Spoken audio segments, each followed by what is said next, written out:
Freedom endures against all odds in the face of every aggressor, because there are always those who will fight for that freedom. And in the 20th and 21st century, freedom had no greater champion than Madeleine Albright. Anne, Alice, Katie, your mom was a force of nature. With her goodness and grace, her humanity, and her intellect, she turned the tide of history. David, Daniel, Jack, Jake, Ben, and Ellie, you're too young to remember this, but when the Iron Curtain fell and the Berlin Wall came down, our world faced one of those inflection points, once in a generation moment of upheaval, but opportunity as well.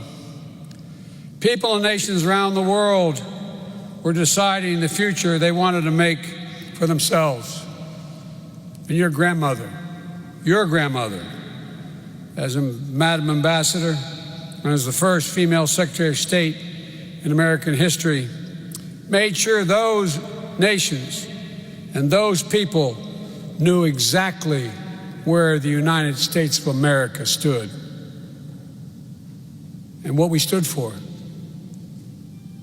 You know, and all through it, her beloved sister Kathy and her brother John can attest, she never forgot where she came from or who she was. President Obama, President Secretary Clinton, Vice President Al Gore, members of Congress, cabinet members, past and present. Today, we honor a truly proud American who made all of us prouder to be Americans. I also want to welcome the distinguished guests and dignitaries who've traveled from around the world to celebrate a daughter of the Czech Republic who knew what it meant to endure war and flee persecution. With her friend, Václav Havel, when he died, I remember when Madeleine eulogized him, she used these words, and I quote, "He cast light into places of deepest darkness and reminded us constantly of our obligations to one another." These words apply equally to Madeleine. When I got word that Madeleine had passed, I was in midair on my way to Europe to meet with our NATO allies in Brussels to help try to continue to keep the strong alliances together. Our organization and the international response to Russia's brutal and unjustifiable war against Ukraine. It was not lost on me that Madeleine was a big part of the reason NATO was still strong and galvanized as it is today. And a few days later, I traveled to Poland and spoke about all that was at stake in our world and for democracy and freedom, which is under assault from forces of autocracy and oppression. Many are tired of hearing me say, I think we're at another inflection point in world history where there is literally a severe confrontation between autocrats and democratic nations. President Clinton, Bill, it was not lost on me that you spoke at the same Warsaw Castle that I was about to speak at 25 years earlier. In my case, it was evening. The interior of the castle, that beautiful courtyard, holds about 500-600 people. And mostly Poles and Ukrainians were present when I spoke. And I'm sure many in the audience spoke English, though likely not their first language. But when I mentioned the name, they were respectful of what I was saying. But when I mentioned the name of Madeleine Albright, there was a deafening cheer. They all stopped everything and started to cheer. It was spontaneous. It was real. For her name is still synonymous with America as a force for good in the world. Madeleine never minced words or wasted time when she saw something needed fixing or someone who needed helping. She just got to work. And as a member of the Senate Foreign Relations Committee from the time I was a kid, God, they were the good old days.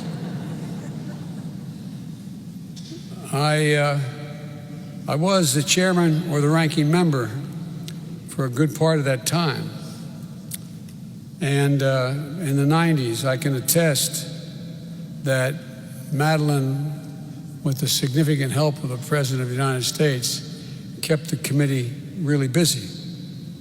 And our work to halt genocide in the Balkans, support new democracies in Eastern and Central Europe, to develop Plan Colombia, and all those undertakings, Madeleine was an incomparable ally and advisor beyond the President to me and to others in the committee.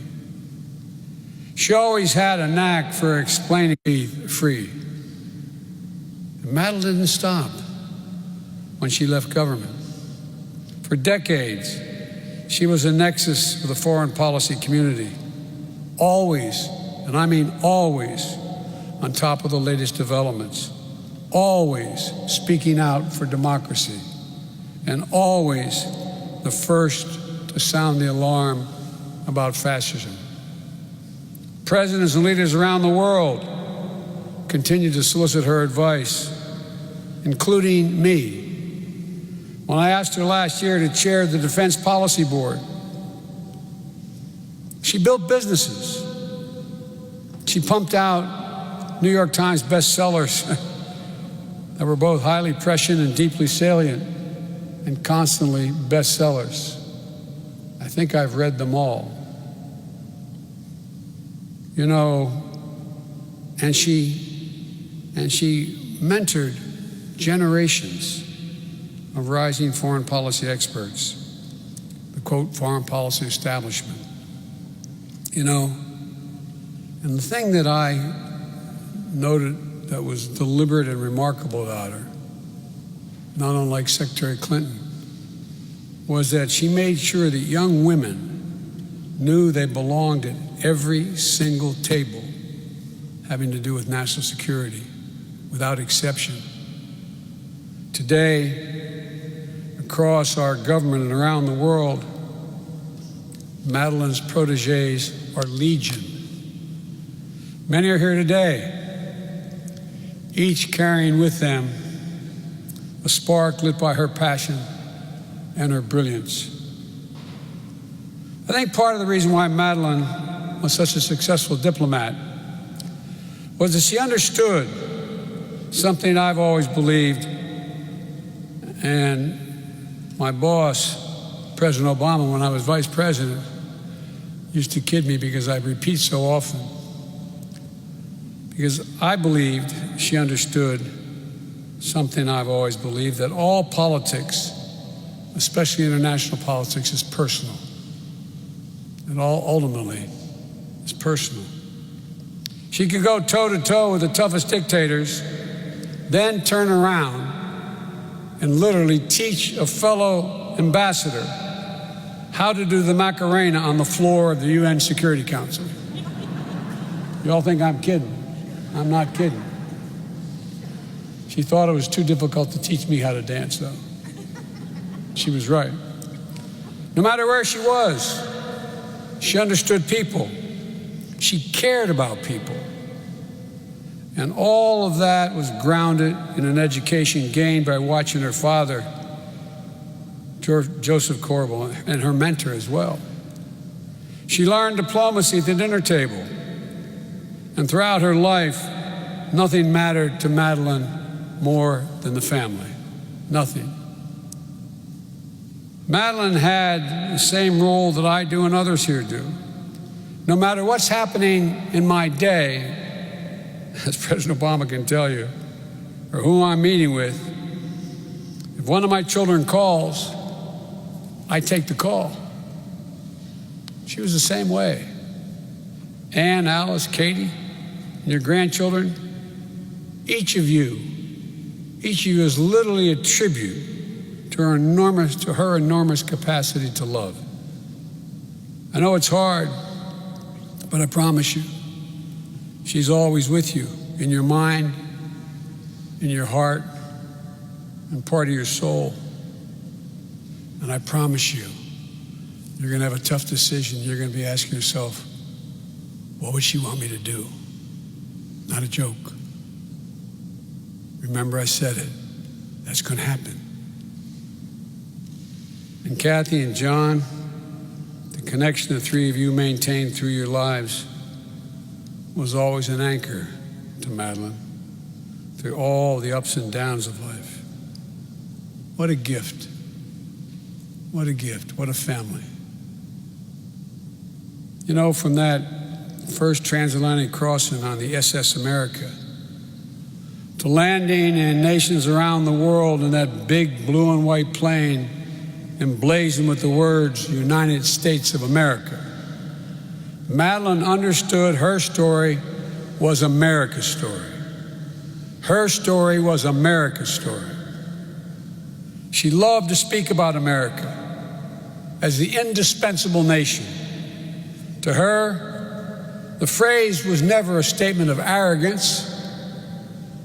It was about gratitude for all this country made possible for her. It was a testament to her belief in the endless possibilities that only America could help unlock around the world, and her true understanding of what America power could achieve when it was united with and motivated by enduring American values. That's why there was nothing she loved more than swearing in new citizens to this great nation of ours. She'd light up, reminding them that she once stood where they stood. Having gained the blessings of liberty, she wanted nothing more than to share them around the globe. To Madeleine, from my perspective, there was no higher mission, no greater honor than to serve this great experiment in freedom known as the United States of America. May her memory continue to be a blessing to our nation. And may we remember her words and her deeds. May she always be a light to all those in the darkest places.